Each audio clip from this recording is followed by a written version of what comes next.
सम्पूर्णमा मेरो हार्दिक नमस्कार। हामी सबैको सपना हुन्छ एक दिन न एक दिन लोक सेवामा सफलता हासिल गर्ने र जीवनलाई उज्यालो बनाउने र राष्ट्रको सेवामा समर्पित हुने र तपाईहरूको यो उद्देश्य यो लक्ष्य छिट्टै सफल हुनेछ र छिट्टै आफ्नो राष्ट्रको सेवा गर्ने मौका पाउनुहुनेछ भन्ने शुभेच्छा व्यक्त गर्दछु। तर महत्त्वपूर्ण कुरा यहाँ के छ भने सपना देख्ने भन्दा पनि त्यसमा ध्यान केन्द्रित गरेर आफ्नो अध्ययनलाई कसरी एकाग्रता भएर निरन्तरता दिने भन्ने कुरा महत्त्वपूर्ण हुन जान्छ।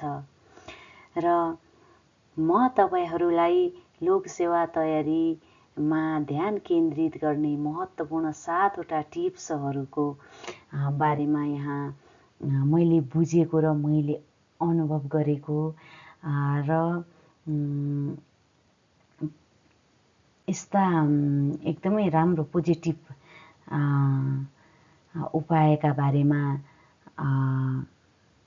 बताउन गइरहेकी छु र सेयर गर्न गइरहेकी छु हजुरहरूलाई। के तपाईँ कहिल्यै पढ्न बस्दा 5 मिनटमै मोबाइल हेर्न मन लाग्छ? अवश्य पनि लाग्छ।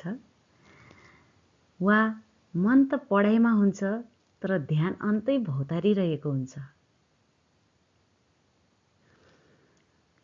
यही समस्याबाट म पनि गुज्रिरहेको छु र म जस्तै थुप्रै आत्मीय मनहरू यही समस्याबाट गुज्रिरहेको पक्कै हुनुहुन्छ। र यसको समाधान के होला त? हामीले आफूले आफैलाई अनुशासनमा राख्नु पनि एउटा कला हो र जबसम्म हामीले आफूले आफैलाई अनुशासनमा राख्न सक्दैनौँ तबसम्म हामी आफै भौतारिन्छौँ। प्रिय मनहरू, जब लोक सेवा तयारी गर्न हामी तयार हुन्छौँ तब हामीले कुनै एउटा सब्जेक्ट चुज गर्नुपर्छ, एउटा क्षेत्रतिर मात्रै तयारी गर्ने र त्यसमा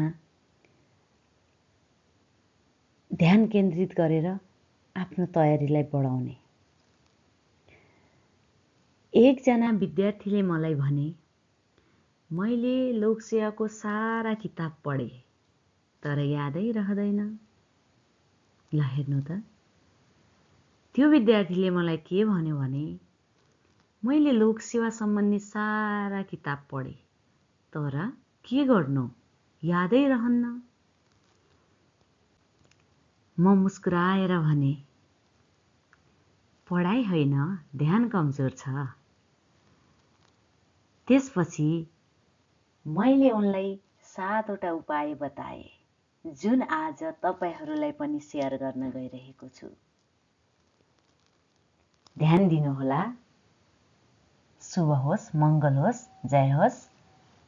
म चाहिँ त्यो 7वटा टिप्समा लागे पालो। नम्बर 1 रहेको छ, स्पष्ट लक्ष्य चाहिन्छ है साथीहरू।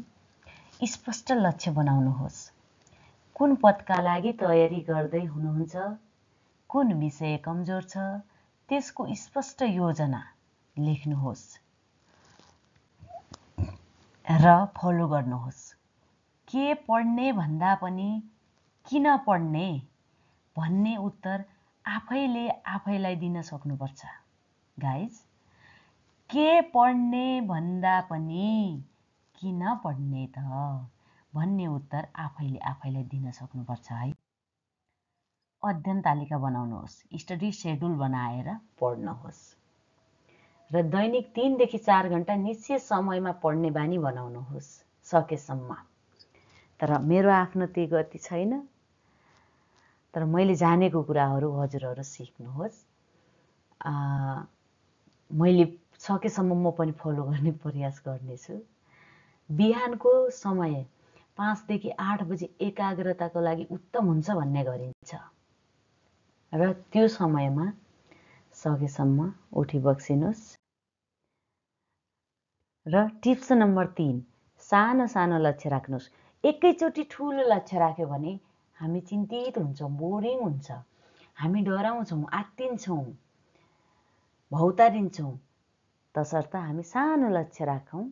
एकैचोटि ठुलो भाग पढ्न खोज्नुहुन्न।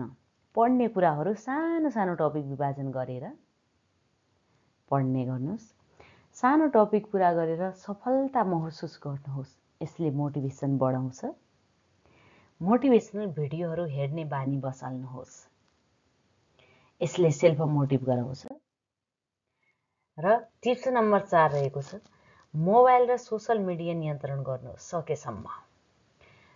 र अहिलेको समयमा मोबाइल सोसल मिडिया नियन्त्रण गर्न एकदमै गाह्रो छ, जसको कारण जेनजेड आन्दोलन नै भयो हैन।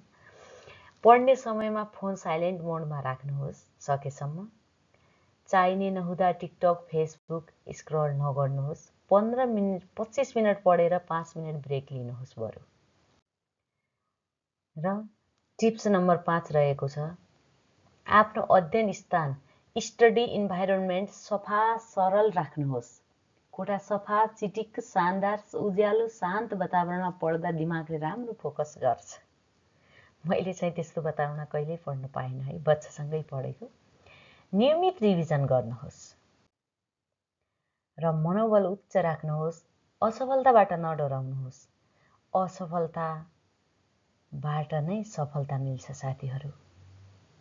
असफलताले हामीलाई अनुभव दिन्छ, हामीलाई नलेज दिन्छ, ज्ञान दिन्छ। सफल व्यक्तिहरूको कथा पढ्नुहोस्। उहाँहरू असफलताबाट नै सफल भएका हुन्छन्। प्रेरणादायी भिडियोहरू हेर्नुहोस्। निन्द्रा पुगुन्जेल सुत्नुहोस्, आराम गर्नुहोस्। मोबाइलमा विभिन्न सामाजिक सञ्जालहरू हेर्दा आफ्नो लक्ष्यतिर केन्द्रित भएर फोकस गर्नुहोस्। सकारात्मक भाव राख्नुहोस्। कम रिसाउनुहोस्, खुसी हुनुहोस्। समयको ख्याल राख्दै संवेदनशील रहनुहोस्। हार्दिक नमस्कार, धन्यवाद। फेरि भेटौँला। र भिडियो मन परेमा च्यानल सब्स्क्राइब गर्न नबिर्सिनुहोला। शुभरात्रि। शुभ होस्, जय होस्, मङ्गल होस्।